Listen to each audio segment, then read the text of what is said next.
أعوذ بالله من الشيطان الرجيم. بسم الله الرحمن الرحيم.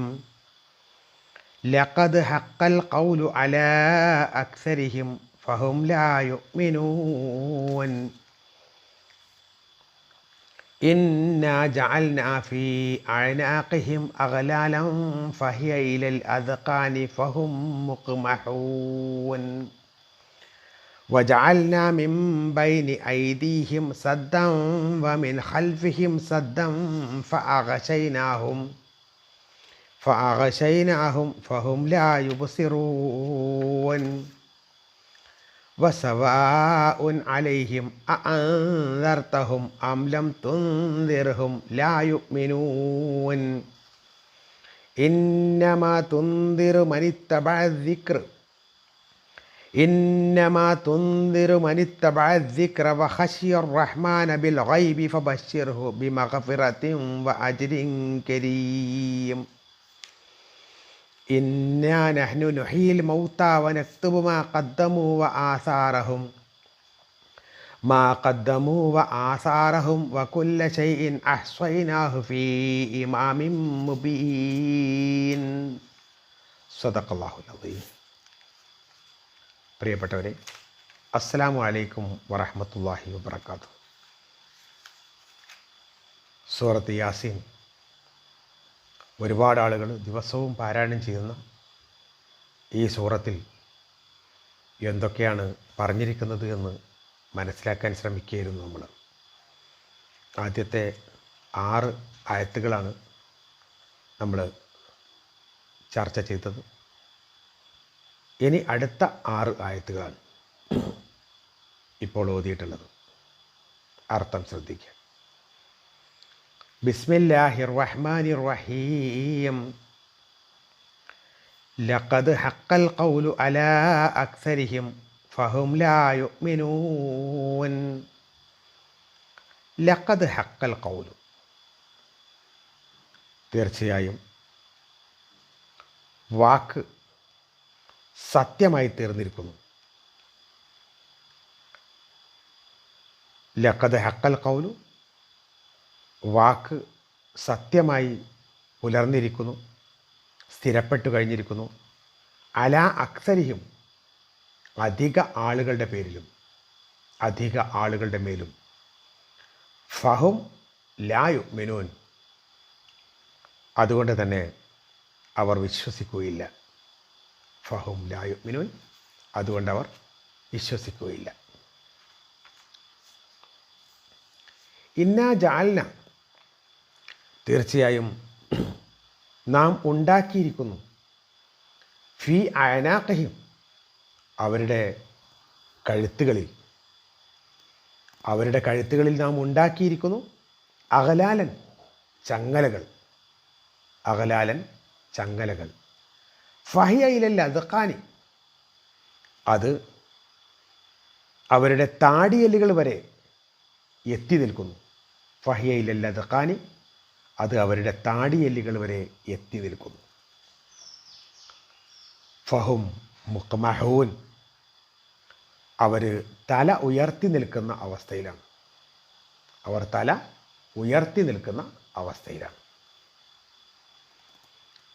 വജഅൽന, നാം ഉണ്ടാക്കുകയും ചെയ്തിരിക്കുന്നു. മിൻ ബൈനി ഐദീഹിം, അവരുടെ മുമ്പിൽ നാം ഉണ്ടാക്കുകയും ചെയ്തിരിക്കുന്നു. സദ്ദൻ, ഒരു മറ. അവരുടെ മുമ്പിൽ നാം ഒരു മറ ഉണ്ടാക്കിയിരിക്കുന്നു. വമിൻ ഖൽഫിഹിം, അവരുടെ പിന്നിലും നാം ഉണ്ടാക്കിയിരിക്കുന്നു. സദ്ദൻ, ഒരു മറ. അവരുടെ മുന്നിൽ നാം ഒരു മറ ഉണ്ടാക്കിയിരിക്കുന്നു, പിന്നിലും ഒരു മറ ഉണ്ടാക്കിയിരിക്കുന്നു. ഫഅഗ്ശൈനാഹും, അങ്ങനെ നാം അവരെ മൂടിക്കളഞ്ഞിരിക്കുന്നു. ഫഹും ലാ യുബ്സിറൂൻ, അവർക്ക് കാണാൻ സാധ്യമേ അല്ല, അവർ കാണുകയേ ഇല്ല. അവരുടെ മുമ്പിലും പിന്നിലും മറയിട്ടതുകൊണ്ട് അവർക്ക് ഒന്നും കാണാനേ വയ്യ. വസവാഉൻ അലൈഹിം, അവരുടെ മേൽ സമമാണ്. അൻദർതഹും, നീ മുന്നറിയിപ്പ് നൽകിയാലും, അംലം തുൻദിർഹും, നീ മുന്നറിയിപ്പ് നൽകിയില്ലെങ്കിലും, ലാ യുഅ്മിനൂൻ, അവർ വിശ്വസിക്കുകയില്ല. ഇന്നമാ തുൻദിറു, തീർച്ചയായും നീ മുന്നറിയിപ്പ് നൽകുന്നത്, ഫലപ്പെടുന്നത് മനിത്തബഅ ദിക്ര, ഉത്ബോധനം പിന്തുടരുന്ന ആളുകൾക്കാണ്. ഇന്നമാ തുന്തിർ മനിത്തബഅ ദിക്ര, തീർച്ചയായും നിൻ്റെ മുന്നറിയിപ്പുകൾ ഫലം ചെയ്യുന്നത് ഉത്ബോധനത്തെ പിന്തുടരുന്ന ആളുകൾക്ക് മാത്രമാണ്. മാത്രമല്ല അതോടുകൂടി തന്നെ വഖശിയർ റഹ്മാന ബിൽ ഗൈബ്, പരമകാരുണികനെ അദൃശ്യമായ അവസ്ഥയിൽ ഭയപ്പെടുന്നവർക്കുമാണ്. വഖശിയർ റഹ്മാന, പരമകാരുണികനെ ഭയപ്പെടുന്നവർക്കുമാണ്. ബിൽ ഗൈബ്, അദൃശ്യമായ അവസ്ഥയിൽ. ഫബശ്ശിർഹു, അതുകൊണ്ട് അപ്പോൾ നീ അവർക്ക് സന്തോഷവാർത്ത അറിയിക്കുക. ബി മഗ്ഫിറത്തിൻ, പാപമോചനത്തെ സംബന്ധിച്ച്. വ അജ്രിൻ കരീം, മാന്യമായ പ്രതിഫലത്തെ സംബന്ധിച്ചു. അങ്ങനെയുള്ള ആളുകൾക്ക് നീ സന്തോഷവാർത്ത അറിയിക്കുക. പാപമോചനം, അതേപോലെ തന്നെ മാന്യമായ പ്രതിഫലവും അവർക്ക് ലഭിക്കും എന്ന്. ഇന്നാ നഹ്നു നുഹ്യിൽ മൗത്ത, തീർച്ചയായും നാമാണ് മരണപ്പെട്ട ആളുകളെ ജീവിപ്പിക്കുന്നത്. ഇന്നാ തീർച്ചയായും നാം, നുഹി നാം ജീവിപ്പിക്കുന്നു, അൽ മൗത്ത മരിച്ച ആളുകളെ. വനക്തുബു നാം എഴുതി വെക്കുകയും ചെയ്യുന്നു, മാ ഖദ്ദമു അവരുടെ പ്രവർത്തനങ്ങൾ, അവർ പ്രവർത്തിച്ച കാര്യങ്ങൾ. വ ആസാറഹും അവയുടെ അനന്തരഫലങ്ങളും നാം അവർ പ്രവർത്തിച്ച കാര്യങ്ങൾ എഴുതി വെക്കുന്നു.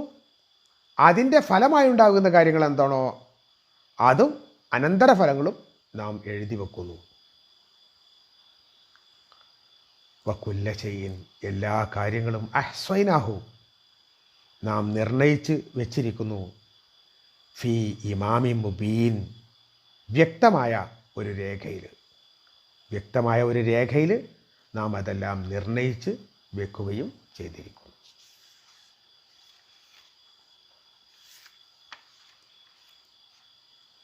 ഇവിടെ അല്ലാഹു സുബ്ഹാനഹു വ തആല സത്യനിഷേധികളായ ആളുകളുടെ കാര്യത്തിൽ ഖണ്ഡിതമായ ഒരു അഭിപ്രായം പറയുകയാണ്, കാര്യങ്ങൾ വിശദീകരിക്കാൻ. അതായത് സത്യനിഷേധികളായ ആളുകൾ അവർ ഒരു നിലക്കും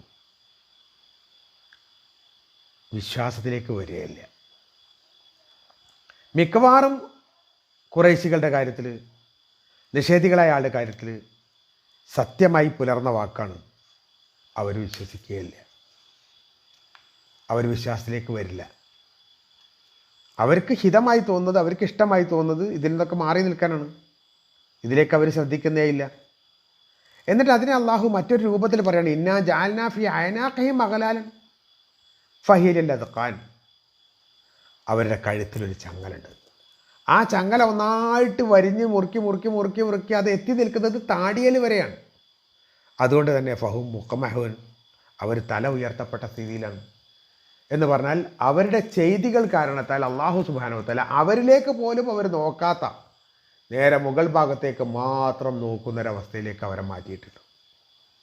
അതുകൊണ്ടാണ് നേരത്തെ പറഞ്ഞത് മിക്കവാറും ആളുകളുടെ കാര്യത്തിൽ അവർ വിശ്വസിക്കില്ല എന്നുള്ളത് തീർച്ചപ്പെട്ടിരിക്കുന്നു എന്ന് പറയുന്നത്. മാത്രമല്ല അവരുടെ കാര്യത്തിൽ വജഅൽനാമിൻ ബൈനിഹിം സദ്ദൻ വമിൻ ഖൽഫിഹിം സദ്ദ, മുൻഭാഗത്തും പിൻഭാഗത്തും മറട്ടിട്ടുണ്ട്. എന്ന് പറഞ്ഞാൽ വരാൻ പോകുന്ന കാര്യങ്ങളെ സംബന്ധിച്ച് അവർ കാണുന്നില്ല, അവരങ്ങോട്ട് നോക്കില്ല. മുൻഭാഗത്ത് മറണ്ട്, വമിൻ ഖൽഫിഹിം സദ്ദ, പിൻഭാഗത്ത് കഴിഞ്ഞു പോയ കാലങ്ങളെ സംബന്ധിച്ച് അതും അവർ ചിന്തിക്കുന്നില്ല. മുന്നോട്ടും പിന്നോട്ടും ധാരണയില്ലാത്ത അവസ്ഥയിൽ അവരെത്തിയതുകൊണ്ട് ഫഅഗ്ശൈനാഹും, ആകങ്ങോട്ട് മൂടി നിൽക്കണം, തിന്മയിൽ തെറ്റിൽ മുഴുകി നിൽക്കുന്ന അവസ്ഥയാണ് ഈ ആളുകൾക്കുള്ളത്. പിന്നിലുള്ള മറ എന്ന് പറഞ്ഞാൽ പ്രകൃതിയായുള്ള സത്യനിഷേധത്തിൻ്റെ അതിൻ്റെ വാഞ്ച, അതാണ് അവർക്ക് ഉള്ളത് എന്നാണ്. മനുഷ്യന് പ്രകൃതിയാ തന്നെ ഒരു സന്മാർഗ ബോധം എന്ന് പറയുന്ന സംഗതിയുണ്ട്. പക്ഷെ ആ വിശ്വാസിക്കതില്ല, അങ്ങനത്തെ ഒരു ബോധമില്ല. അതവൻ ഉപേക്ഷിച്ചു.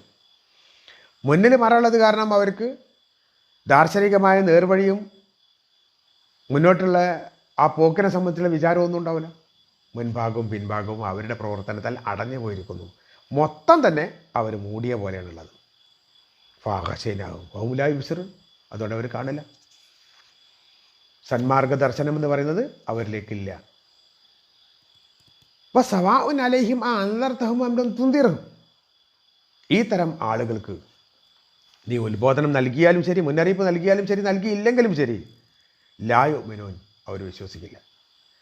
അത് ഈ ആളുകളുടെ അവസ്ഥ മാത്രം പറഞ്ഞതാണ്.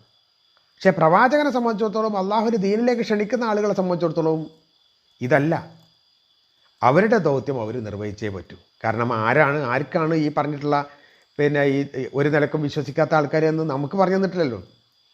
മാത്രമല്ല, ഈ സത്യവിശ്വാസത്തിൻ്റെ മാർഗത്തിലേക്ക് ഒരാളെ ക്ഷണിക്കുന്ന സമയത്ത് അയാൾക്ക് ലഭിക്കുന്ന പ്രതിഫലം അതൊരു നിലക്കും അയാൾക്ക് അവഗണിക്കാൻ പാടില്ല, എനിക്ക് കിട്ടണ്ടാന്ന് തീരുമാനിക്കാൻ പാടില്ല. അയാൾ എല്ലാവർക്കും പ്രബോധനം നടത്തും. പ്രവാചകൻ സല്ലല്ലാഹു അലൈഹി വസല്ലം സംബന്ധിച്ചിടത്തോളം അദ്ദേഹത്തിൻ്റെ മുന്നിൽ വരുന്ന എല്ലാ ആളുകളെയും, അദ്ദേഹത്തിൻ്റെ നാട്ടുകാരായ അദ്ദേഹത്തിൻ്റെ അടുക്കലേക്ക് എത്തുന്ന എല്ലാവർക്കും അള്ളാഹുവിൻ്റെ റസൂൽ ഇസ്ലാമിക ദൗത്യം എത്തിച്ചു കൊടുത്തിട്ടുണ്ട്. അവസാനം അലാഹൽ ബല്ലഗതു, ഞാൻ എത്തിച്ചു തന്നില്ലയോ എന്ന് അദ്ദേഹം കഅബയുടെ പരിസരത്ത് വെച്ച് ചോദിക്കുന്നുണ്ട്. അല്ലാഹുമ്മ നഅം, അതേ അള്ളാഹു സാക്ഷിയാണ്, താങ്കൾ എത്തിച്ചു തന്നിട്ടുണ്ട് എന്ന് അവിടെ കൂടിയിട്ടുള്ള ലക്ഷത്തോളം വരുന്ന ആളുകൾ അവിടെ വെച്ച് പറഞ്ഞിട്ടുണ്ട്. അതായത് എത്തിക്കുന്ന ആളെ സംബന്ധിച്ചിടത്തോളം ഇങ്ങനെ അല്ല. പക്ഷേ മറ്റുള്ള കേൾക്കുന്ന ആളുകൾ, പ്രബോധിത സമൂഹം, അവർ കേൾക്കൂല എന്ന് തീരുമാനിച്ചു കഴിഞ്ഞാൽ പിന്നെ എത്ര പറഞ്ഞു കൊടുത്തിട്ടും കാര്യമില്ല, മുന്നറിയിപ്പ് നൽകിയിട്ടും കാര്യമില്ല, മുന്നറിയിപ്പ് നൽകാന്നിട്ടും കാര്യമില്ല. ഹും ലാ യുഅ്മിനൂൻ, അവർ വിശ്വസിക്കൂല. പിന്നെ ആരാ വിശ്വസിക്കുക? ഇന്നമാ തുൻദിറു മൻ ഇത്തബഅ ദിക്ർ, ഉത്ബോധനത്തെ പിന്തുടരുന്ന ആൾക്കാർ. പ്രവാചകൻ സല്ലല്ലാഹു അലൈഹി വസല്ലം ഓരോ കാര്യങ്ങൾ പറഞ്ഞു കൊടുക്കുമ്പോൾ അതിൻ്റെ പിന്നാലെ കൂടിയിട്ട് അതെൻ്റെ മോക്ഷമാർഗമാണ് എന്ന് മനസ്സിലാക്കിയിട്ട് അതിനോട് ബന്ധപ്പെട്ട് ജീവിതം റെഡിയാക്കാൻ തീരുമാനിച്ച ആളുകൾ, അവർക്ക് ഉത്ബോധനം ഫലിക്കും. അവർക്ക് മുന്നറിയിപ്പുകൾ കേൾക്കുമ്പോൾ ഞെട്ടലുണ്ടാവും. എൻ്റെ കാര്യം ശരിയാകുമോ എന്ന മനസ്സിലൊരു ബേജാറും വെപ്രാളവും ഒക്കെ അതുണ്ടാകും. ഇന്നമാ തുൻദിറു മൻ ഇത്തബഅ ദിക്ർ. അതേപോലെ തന്നെ വഖശിയർ റഹ്മാന ബിൽ ഗൈബ്, അദൃശ്യനായ പരമകാരുണികനെ സംബന്ധിച്ച് ഭയപ്പാടുള്ള ആളുകൾക്കും, പടച്ചവനെ നീ ഞങ്ങളെ കാണുന്നുണ്ടല്ലോ, ഞങ്ങൾക്ക് നിന്നെ കാണാൻ പറ്റുന്നില്ല, എങ്കിലും പടച്ച തമ്പുരാനെ നിൻ്റെ അടുത്ത് ഞങ്ങൾ രക്ഷപ്പെടണമെന്ന വിചാരം ഉള്ളിൻ്റെ ഉള്ളിലുള്ള ആ ആളുകൾക്ക് ഖശിയർ റഹ്മാൻ, പടച്ച തമ്പുരാനെ പരമകാരുണികനെ ഭയപ്പെടുന്ന ആളുകൾ, ബിൽ ഗൈബ്, അദൃശ്യമായ അവസ്ഥയിൽ അവർക്ക് സന്തോഷ വാർത്ത അറിയിക്കുക. എന്ത്? ബി മഗ്ഫിറത്തിൻ, അവർക്ക് പാപമോചനമുണ്ട്, അവർക്ക് പാപങ്ങളൊക്കെ അള്ളാഹു മായ്ച്ചു കളയും, അവർക്ക് നല്ല ഒരവസ്ഥ പരലോകത്തുണ്ടാവും. അജ്രിൻ കരീം, മാന്യമായ പ്രതിഫലവും അവർക്കുണ്ടാവും. അവരെ ശരിക്കും അള്ളാഹു സുബ്ഹാനഹു വ തആല ഏറ്റവും ഉന്നതന്മാരുടെ കൂട്ടത്തിലേക്ക് അവരെ അള്ളാഹു തിരഞ്ഞെടുത്തയക്കും. വലിയ സ്വർഗങ്ങൾ, വിലപ്പെട്ട സ്വർഗം, ഇഷ്ടം പോലെ കൈകനികൾ അവർക്കായി അള്ളാഹു ഒരുക്കി വയ്ക്കുകയും ചെയ്യും. അള്ളാഹു വീണ്ടും പറയുകയാണ്, ഇന്നാ നഹ്നു നുഹ്യിൽ മൗത വനക്തുബു മാ ഖദ്ദമു വ ആസാറഹും, നാമാണ് മരിച്ച ആളുകൾ ജീവിപ്പിക്കുന്നത്. ഈ കാര്യങ്ങളൊക്കെ ചെയ്തെന്ന് അള്ളാഹുവാണ് മരിച്ച ആളുകളെ ജീവിപ്പിക്കുന്നത്. അത് വേറെ ആരുമില്ല എന്നുള്ള നിലക്കാണ്, വേറൊരാൾക്കും കഴിയില്ല. നാഥൻ്റെ ഏകത്വം വ്യക്തമാക്കാൻ വേണ്ടിയിട്ടാണ് അള്ളാഹു എന്ന് പറയുന്നത്. നാമാണ് മരിച്ച ആൾക്കാരെ ജീവിപ്പിക്കുന്നത്. അത് മാത്രമല്ല ചെയ്യുന്നത് അള്ളാഹു, വനക്തുബു മാ ഖദ്ദമു വ ആസാറഹും, അവർ ചെയ്ത ഓരോ കാര്യവും അള്ളാഹു എഴുതി റെക്കോർഡാക്കി വെച്ചിട്ടുണ്ട്. ആ ചെയ്ത കാര്യങ്ങൾ മാത്രമല്ല, ആസാറഹും, അത് എന്തൊക്കെ പരിണതിയാണോ അതുകൊണ്ട് ഉണ്ടായിട്ടുള്ളത്, എന്തൊക്കെ കാര്യങ്ങളാണോ ഇവിടെ അതുകൊണ്ട് ഉണ്ടായിത്തീർന്നിട്ടുള്ളത്, അതിൻ്റെ പരിണത ഫലം എന്താണ് എന്നുകൂടി, ആസാറ് കൂടി അള്ളാഹു എഴുതി വെക്കുന്നു എന്നുള്ളതാണ്. വകുല്ല ശൈഇൻ അഹ്സൈനാഹു ഫീ ഇമാമിൻ മുബീൻ, വ്യക്തമായ ഒരു രേഖയിൽ, ഒരു കടലാസിൽ, ഒരു പേപ്പറിൽ, ഒരു രേഖയിൽ, വ്യക്തമായ രേഖയിൽ അള്ളാഹു ഇതെല്ലാം തന്നെ രേഖപ്പെടുത്തി വെച്ചിരിക്കുന്നു എന്നർത്ഥം, നിർണയിച്ചു വെച്ചിരിക്കുന്നു. പരലോകത്തേക്ക് അള്ളാഹു സുബ്ഹാനഹു വ തആല എടുക്കുന്നത് ഈ രേഖയാണ്. എന്തൊക്കെയാണോ ഇവിടെ വെച്ച് ചെയ്തത്, ആ ചെയ്തതിൻ്റെ അടിസ്ഥാനത്തിൽ മാത്രമേ ഒരാൾക്ക് സ്വർഗം കിട്ടുള്ളൂ. ഇതാണ് നമ്മൾ നിത്യം ഓതുന്നത്. നമ്മൾ പ്രവർത്തിച്ച കാര്യം മാത്രമേ നമ്മൾക്ക് ബാക്കിയുണ്ടാവൂ എന്ന് പറയുന്ന ഇത് നമ്മൾ നിരന്തരം പാരായണം ചെയ്യണം. അത് നമ്മളുടെ മനസ്സിലേക്ക് കൊടുക്കുകയും തെറ്റുകൾ വരാതിരിക്കാൻ പരമാവധി സൂക്ഷ്മത പാലിക്കുകയും ചെയ്യേണ്ടതുണ്ട്. അള്ളാഹു നമ്മളെ സഹായിക്കട്ടെ. ഈ ലോകത്ത് വിജയിച്ചതിലൂടെ അള്ളാഹു നമ്മളെ ഉൾപ്പെടുത്തി അനുഗ്രഹിക്കട്ടെ. വാഹൃദാവാനാൻ അൽഹംദുലില്ലാഹി റബ്ബിൽ ആലമീൻ. അസ്സലാമു അലൈക്കും വറഹ്മത്തുള്ളാഹി വബറകാതുഹു.